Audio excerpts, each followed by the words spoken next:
Nakaje mukunkuba migo gino kagamba naye basi gwekyo kyotuvukisa eryetima abantu bangi tugenda givaamu woba nkumbire eddireyo neerimire oba sumuzo negulirewo nebake.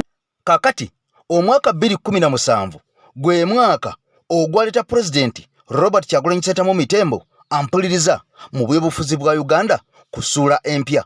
Kakati okuva olwo bannayuganda batandika okubonaabona, bangi batandika okukubwa emiggo, bangi batandika okutulugunyizibwa era bangi batuuka okubeera nga battibwa. Kakati nno njagala nkuzzeeko emabega katono nnyo kubanga wetwolekedde waliwo ebigambo byolina okubeera nga omanya ebinene ddala. Wano waliwo amawulire agafulumye nga galaga nti Uganda okuterera mbu bannapolitics abamu, bannayuganda abamu, abakukunavu, abakukuutivu balina okusooka okubeera nga battibwa olwo Uganda esobole okubeera nga eterera. Bangi balina okubeera nga bafa Uganda esobole okubeera nga eterera. Kakati n'olunaku olwaleero abayimbi bangi nga bamaze dde okubeera nga basala eddiiro nga badduka mu music industry ey'okuweereza abantu bano nga begatta ku General Museveni okubeera nga baweereza ye ng'omuntu. Kati amawulire mangi ng'olina okubeera nga omanya waliwo Ssaabasajja Kabaka ebigambo bye yayogerako ebinene ddala byenjagala okubeera nga nabyo mbikuteeramu osobola okubeera nga obitegera. Kaakati mukwano gwange mpuliriza njagala nkuzzeeko emabega katono nnyo nkujjukize olunaku National Unity Platform lwe yaggulawo offices zaayo abantu baakubwa emiggo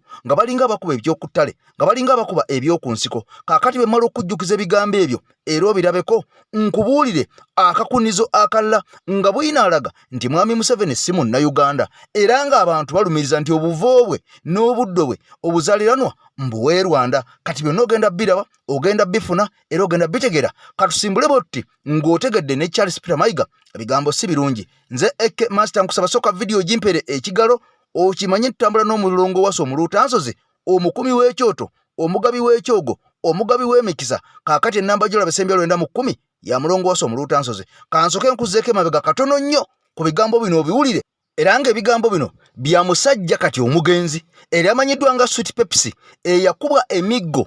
Katono mukwano gwange mpuliriza gimutwale ezira kumwa wabula era oluvannyuma yamala n'afa olw'emiggo egyo egyamukuba emiyitirivu ennyo. Omusajja oyo baamukuba bukuba emiggo yali muyimbi. Kakati nno kansoke nkuzzeeko emabega katono nnyo ewa musajja ono bwe baali bakamala okumukuba emiggo bw'atyo n'atafiirawo n'akuba akayimba era ng'akakubira abasajja bano abasibira mu bbwa. Bannayuganda bangi abazze nga bakoozebwa akagiri, abazze nga bakubwa emiggo, abazze nga babonyaabonyezebwa ne basibwa, abalala ne battibwa mu mbeera oboolyawo etawomesa nnakabululu. Kakati nno n'omusajja yali amanyiddwa nga Sweet Pepsi njagala omujjukireko katono nnyo. Ono yali omuyimbi bambi eyakubwa emiggo abamagye n'afiirawo era ono n'ayimba akayimba ng'akayimbira Mwami Museveni. Katukawulire katono nnyo tudde ku mulamwa. Nakaje mukunkuba migo gino kagamba naye basi gwekyo kyotuvukisa eryetima abantu bangi tugenda givaamu woba nkumbire eddireyo neerimire oba sumuzo negulirewo nebake. Genda mpola naye kikyo tuvukisa eryetima. Ojja kunsonyiwa ampuliriza nze Eke Master oli ku Eke TV otimbera omuntu wa wansi. Eno ye National Unity Platform Headquarters wali emakerere Kavule eyogeza abantu obwama era eviiriddeko ennugu n'okubeera nga abasajja bawulira bubi mu myaka 2 gyokka Nuupu ebadde emaze okuteekawo ekizimbe ekyo kyolaba bwe kifaanana ng'amata obuta. Era wookirabira kyali kigenda kuggulwawo olwo lunaku lwe kyayanjulwa eri ensi. Kakati njagala ojjukira ebyaliwo nti olunaku olwo kyalema okuggulwawo kakati ne kiggulwawo enkera waalwo. Ate ofiisi ezo ze za NRM mu myaka 40 gye bamaze. Kakati nno eri ye National Unity Platform gye nsoose okubeera nga nkulagako bwe yali egenda kubeera nga eggulwawo. Kakati nno kino kyaviirako aba gavumenti okuwulira obubi ennyo mu myaka 40 okubeera n'akazimbe nga kenkulaze kyokka nga mu myaka 2 gyokka kiri ekizimbe ky'enkulaze ekyakalina kyekya National Unity Platform. Era kakati mu ggwanga Uganda kino kibadde tekibangawo okubeera n'ekibiina eky'ebyobufuzi mu myaka 2 gyokka nga kimaze okubeera nga kizimba ekitebe amata obuta nga boolaba ekitebe ekyo ekya NUP. Kakati kino kiviiriddeko amagye, poliisi n'abakulu mu gavumenti okubeera nga bawulira bubi era ebiseera bingi tubirabye gye bivuddeko emabega kaawo nga bajja ne basalako ekitebe kino ne bakiwamba oba oliawo ne baaza munda ne bawamba ku bantu abali awo oluvannyuma ne bagenda nga baleka bataddewo akatengo. Kakati mu mbeera eno mukwano gwange ampuliriza njagala ojjukire lwaki ebintu bino olowooza byonna bikolebwa. Omusajja President Milton Obote yagamba bw'ati. Area where he was born is not effective, is not known, and is a refugee himself in another part of Uganda. So I really don't know what he wants. I told you it is not a personal matter. Why do you think Museveni is all that important in this country? First of all, he's not a citizen. He's not a citizen. Why is he? He lost an election. He has no party which is viable in this country because he's a gunman. Kakati nno ng'omaze okumanya nti mwami Museveni okusinzira ku baaliwo mu biseera biri ono nga yakatandika okubeera nga ameruka bagamba tebamanyi gye yava mbu yali munoonyi wa budamu mu Uganda era mbu gye yazaalibwa tewamanyikiddwa bulungi kati ekyo nkikulekedde nze naawe mukwano gwange ampuliriza wabula ate era mu ngeri y'emu mukwano gwange ampuliriza njagala oyongere owulire ebigambo bino ebikkaatiriza ebigambo biri eby'omugenzi kati Pulezidenti Milton Obote nga nabyo bikakasa nti mwami Museveni si Munnayuganda. Lwaki omuntu atali Munnayuganda ate afuga ensi Uganda? Kati bibino nabyo biwulire bwe tumala obbiwulira nabyo tweyongereyo omulundi gumu. Abanalwanda bayitirivu nkugambye nkiddamu buzzi abalina national ID nga n'olulimi lwa wano tebalinamu n'olumu lwe bamanyi nga yogera Lufalansa na Lunalwanda nga bayingira batya wano bajja batya kuyingira olinayo omusirikale gatuna gwateekayo nti aspying kwebale nnyo bona ba government ku airport olinawo ayise mu nnyonyi gw'onookebera owaayi afuga mu ki simanyi bulijjo nkunyonyola nga oliridde ekyo wakyerabira mbyo bulijjo teweerabira bulijjo oŋŋamba nti akulembera wano si Munnayuganda muzaali Munnalwanda mpulira tekikutiisa nga okwogera mpulira kubanga that is the fact mpulira himself 1982 ye kenyini yavamu ebigambo ebigamba nga alina abasirikale nti I hear some people calling me nti Museveni Munnalwanda. What's wrong with being a Munnalwanda? Era singa kyakisooka nga ndi omu kitandibadde nga kina buzinze kinsanyusa kubanga ndi Munnalwanda. Hey, we look at issues, not tribes.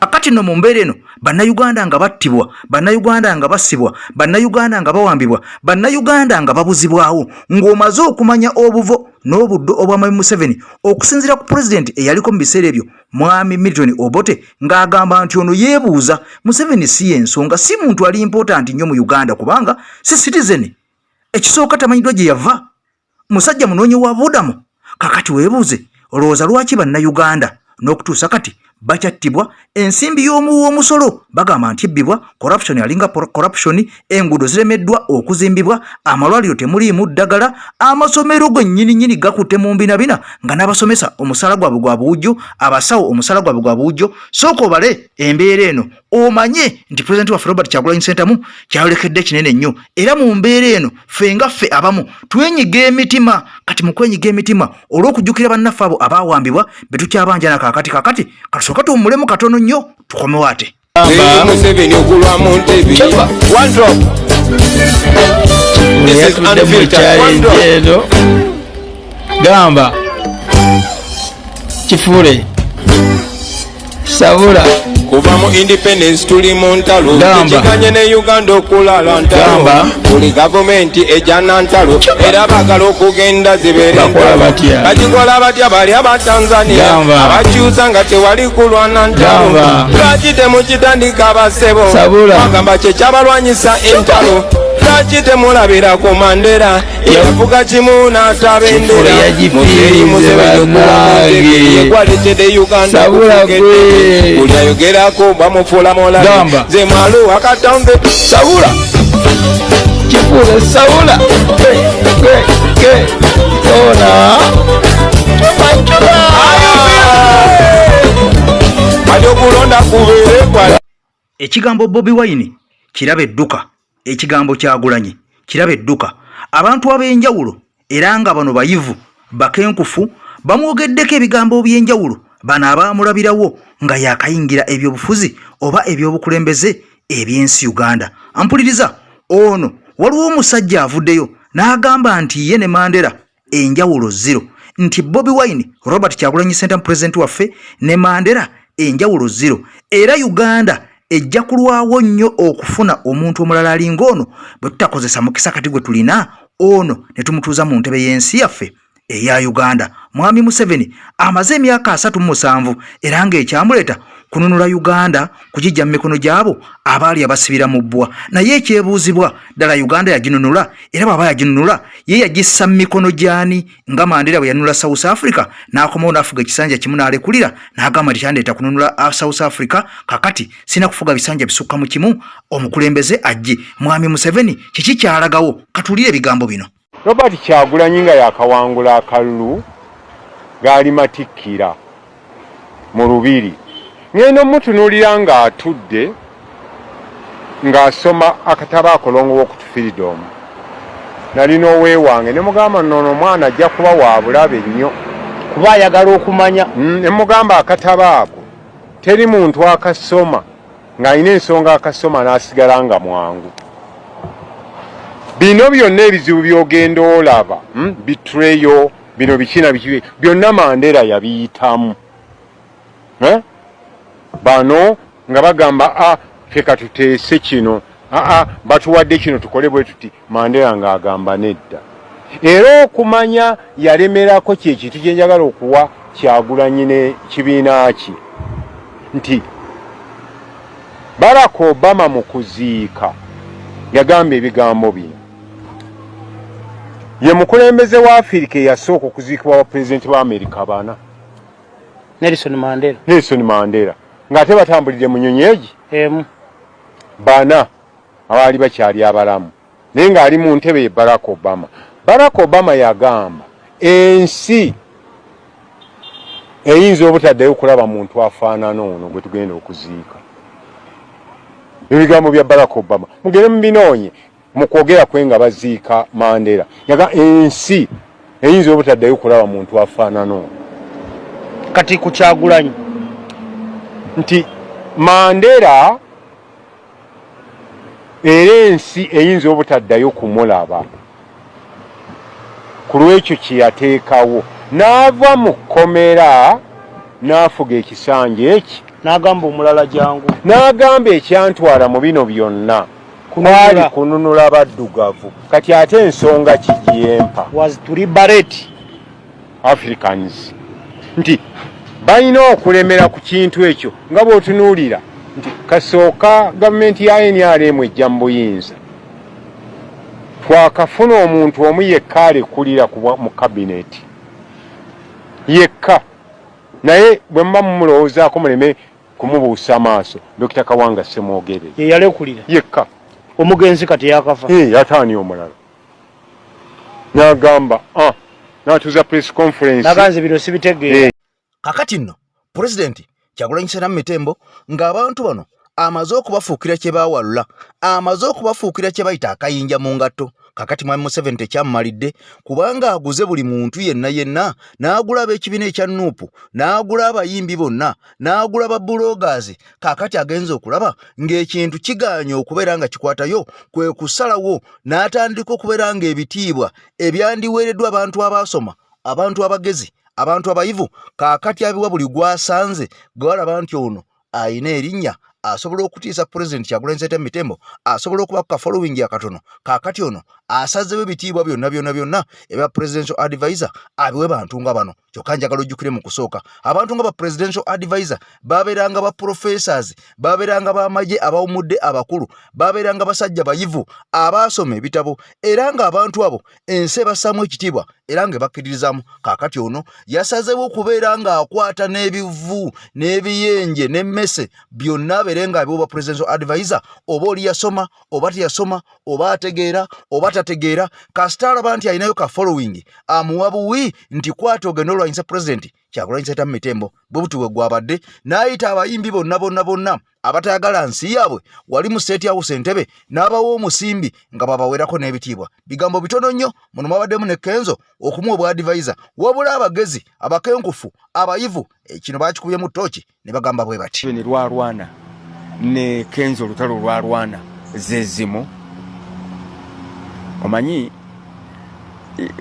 waliwo kituyita to fight the same fight. Artist naffe tetulina ki love audience tugifaako tugiwa ebisaaniiko.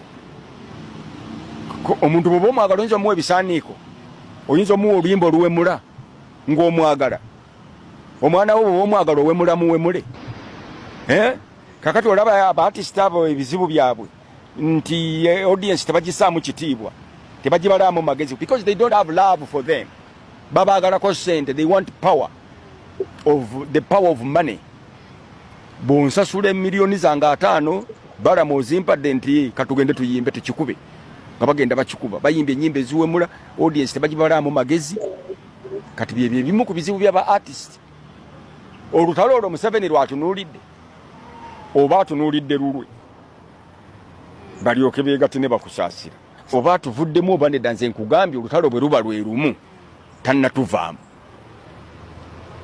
kati baartist balina okubuuza Kenzo nti owange oli akuwadde ekifo naye ogenda kumuwa amagezi ogenda gamuwa ku nsonga ki kakati nno abantu abagezi bonna abantu abayivu bonna beebuuza ddala mwami Museveni olutalo lwalwana lutalo lwe lumu bakenzo lwe balwana era ddala omuntu alina okuwa mwami Museveni amagezi ku nsi Uganda nga bwetambula nga bagamba nti essente entono economy kirya bukirizi amalwaliro mavundu ebyenjigiriza bifu ebyentambula bifu corruption alinga corruption omuntu alina okuwa mwami Museveni amagezi ebya ddala ye Kenzo Kinzaali kakati nno abagezi bamaze okubeera nga bavayo nga banyonyola nti ensi yavadda ku luguudo kakati etambulira mbikande kyova olabanga gye buvuddeko Ssaabasajja Kabaka onadi mwana Mutebi w'okubiri yavaayo n'ayogera ebigambo mwenna bye mutaamanya mwenna bye mutaawa matu era bye mutaafaako nnyo ono nga yakakasa n'agamba nti kubigenda mu maaso mu nsi Uganda ono mwennyamivu nnyo kubigenda mu maaso mu ggwanga lye mu nsi eya Buganda binene nnyo era bitiisa era okutirimbula n'okutugumbula n'okutta bannayuganda byandyeyongera era ono yakakasa ensi n'aga nti bw'atunula mu bw'ati n'akuba ttooki Uganda yolekedde akaseera akakazigizigi gye buvuddeko Ssaabasajja Kabaka mwenna mubadde mulaba ebibadde beera nga bijja bimugwako tuze tubanyonyola enkya n'eggulo ne tujja nga tulondoola luta ku luta Ssaabasajja Kabaka gy'abadde yatwalibwa lwaki yatwalibwayo ne tulondoola mpaka kumukomyawo mu ggwanga Uganda bwe baamukomyawo lwaki yatuukira Bbanda lwaki yagenda mu lubiri lwe olw'Emmengo lwaki baamutwala Nkoni eri e Masaka lwaki ku mikolo gye egy'amatikira ga 31 teyaliiko mu buntu yali ku TV nga bagamba nti ono mukosefu yeetana bakwera nga atuuka ekiseera okulabikako eri abantu lwaki wayitawo ennaku 2 zokka aye n'alabikako eri eraka yeekyotera ng'ali mu bantu ng'atambula nga talina mu mmotoka wabula ng'ali ku dduyiro ng'ate alaga nti mugumu nnyo era musanyufu nnyo n'abantu kakati nno njagala osooka owulya ebigambo bino ebya Ssaabasajja Kabaka nadi mwana Mutebi w'okubiri bye yavaayo n'ategeeza ensi n'aga nti bwe muteebereramu bwe mutazuukuka bwe mubongoota ampuliriza kakati ebigambo bino sooka biwulireko katono nnyo ng'okomyewo tuwolekere ntambula na mulongo waswa mu Luutansozi nkugambye nti ono lumala bizibu byonna ebya buli kkala 910 ye nnamba ye gy'akozesa ku direct call ne ku WhatsApp munoonyeeko ono abe ku kyogo ofune ku mikisa ayagala promotion ku mirimu amaka gayuuga abaana balwala oli mulwadde gezaako mulongo waswa njagala okwogera ku nsonga ennyamiza ennyo nga y'ensonga ey'ettemu eribaluseewo wano mu Buganda tuvumirira nnyo ettemu lino era lisaanidde okukoma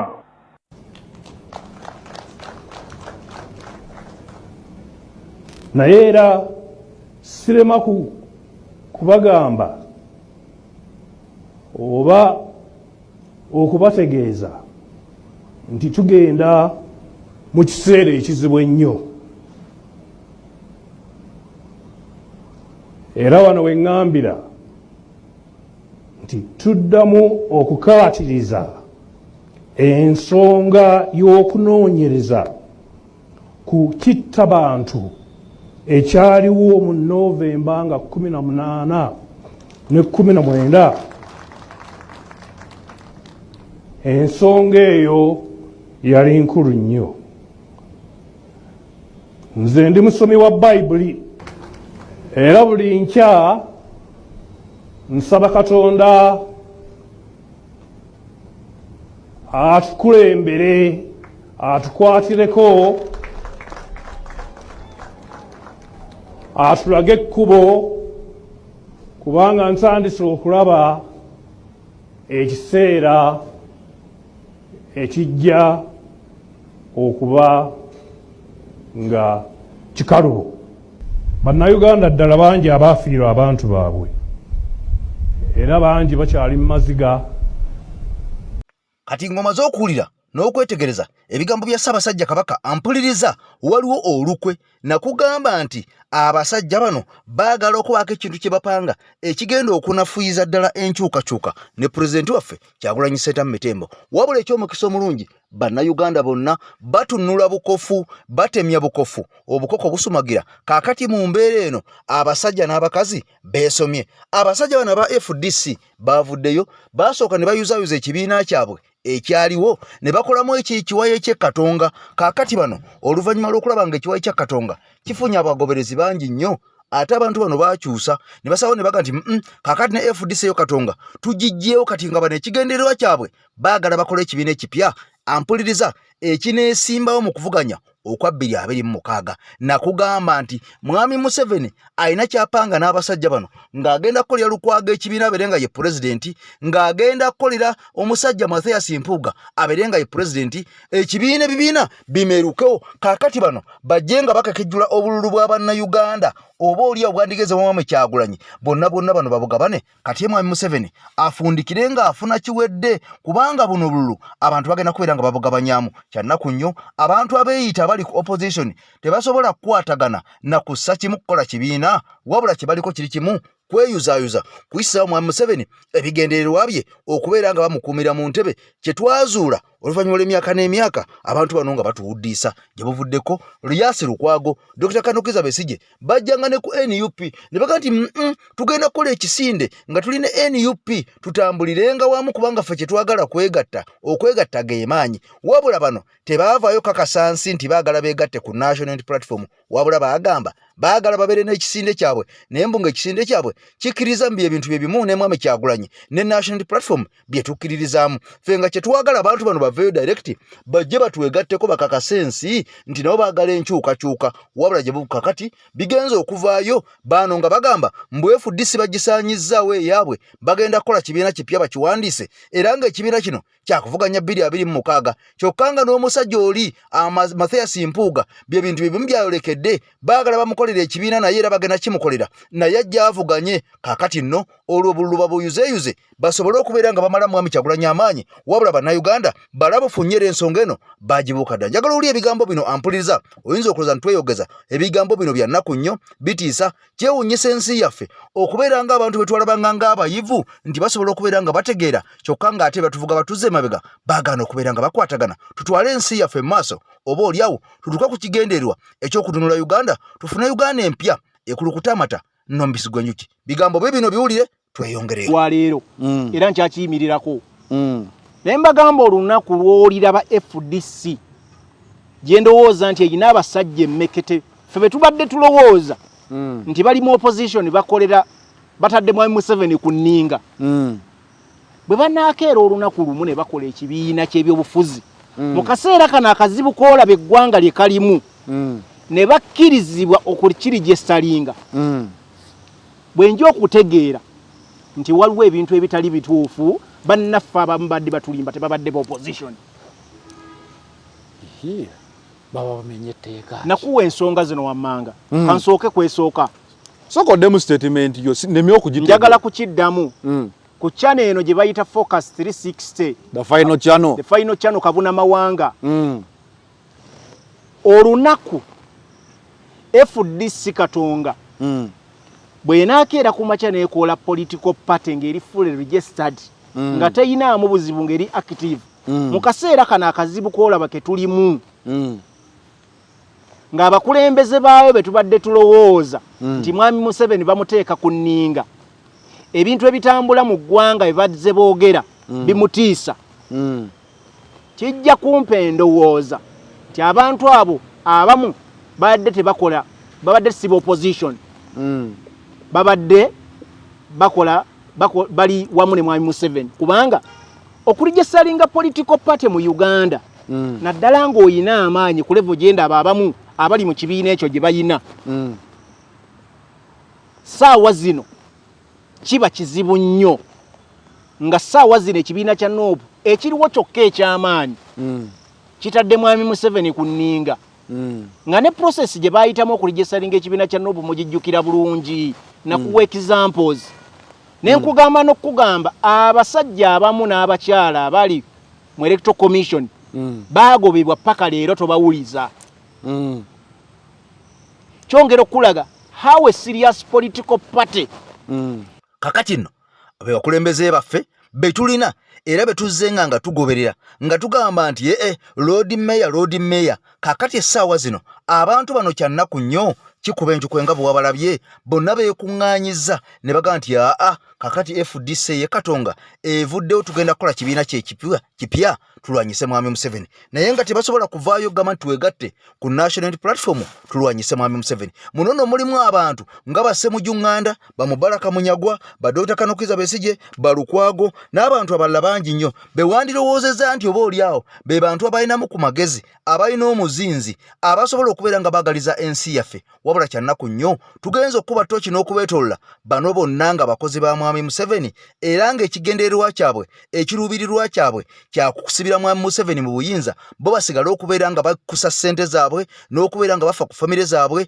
n'okubeera nga balabirira embuto zaabwe kakati ffe bannayuganda abalala ab'ebbali tusigale nga tuli mmomboze mu nsi yaffe nga tulya bukunkumukwa oba oliawo bwe batusuulidde kyannaku nnyo kati mu mbeera eno omusajja yavudde ne bwino naga nti Uganda okutereera waliwo abantu abamu balina okubeera nga basaddaakibwa waliwo abantu abamu balina okubeera nga bafa okubeera nga baviirawo ddala kubanga bano mbu be basibyewo ennyo mwami Museveni n'okubeera nga bamukuumidde mu buyinza n'okubeera nga bawuddisa bannayuganda okubajja ku mulamwa nga beefuula ba elite abantu abaasoma ennyo abategeevu naye ng'obwongo bwabwe okusinziira ku musajja ono agamba nti obwongo butono nnyo babukozesa bubi nnyo kyokka ng'enkosa gye bandibukozesezaamu okuyamba bannayuganda beeyamba bokka naye ekyennaku ate abantu bano beeyambisa obwongo bwabwe okubuzaabuza bannayuganda bo nga bayisawo ebyabwe kati njagala nkwale mu katambi kano okawulire bulungi nnyo okakase nti abasajja bakuba ttooki mu nsonga ez'enjawulo ensi yaffe abagyagala abagirwanirira kakati bino be basobola okubeera nga babirengera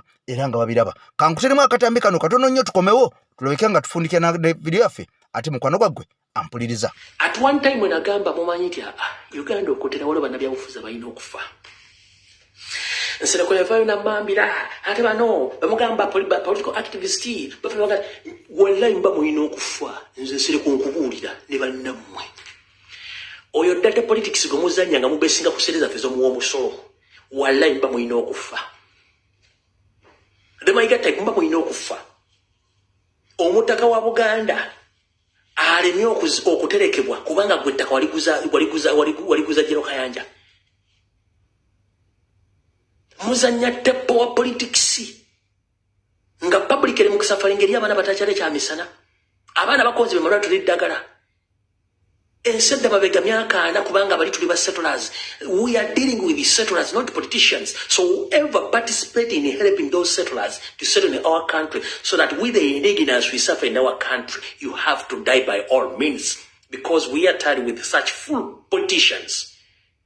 We are not going to wait settlers to settle in our country. Abana afu bagenda kubeera luddawa. Bagenda kubeera luddawa, if I may ask. Bonna ndasajja bo nga bannanfuusi. Bonna baliwo okukolera Museveni. What made us to fail for 20 years? Kiki ekitulemesezza emyaka 20 egiyise. Kibuuzo kyasoose okubuuza n'agamba bw'ati kiki ekitulemesezza emyaka 20 egiyise n'addamu n'agamba bw'ati ekyo kye tulina okusooka okudiiringa nakyo tusooke tukiwangule bwe tukiwangula tugenda kujjako Museveni n'agamba bw'ati tulina okuri-organizinga FDC n'addamu n'agamba bw'ati tulina okuri-gaininga eggwanga lyaffe awo n'agambawo bw'ati okuri-gaininga eggwanga lyaffe tekyetaagisa kibiina kya byabufuzi oba bibiina bya byabufuzi kyetaagisa ffenna nga twegasse wamu ago agaboozi babadde bagoogera ebbanga lyonna bali mu kulangira tibagenda kuggulawo ekibiina mu myezi 6 okuva kati kubanga etteeka libakwata bwe batunulidde amateeka wabulayo emyezi 6 okulangirira nti siba FDC wabula agamba mbuno tekyetaagisa kibiina kya byabufuzi kyokka tebagenda kuggulawo bibiina bya kibiina kya bufuzi. Owulira abo abasajja ebyo baabitulimbanga luli. Kati njagala mbuuze Lukwago ne Besigye kiki ekibalowoozesa nti mmwe batuufu mu byonna nti kale Nandala Mafaali mubi era yabatwalira ekibiina nga mukyamu akolera Museveni mmwe temukolera Museveni. Mu bibiina ebiriwo tewali kibiina kye musobola kuyingiramu ekituufu ekiri ku mulamu ogw'okujjako Museveni.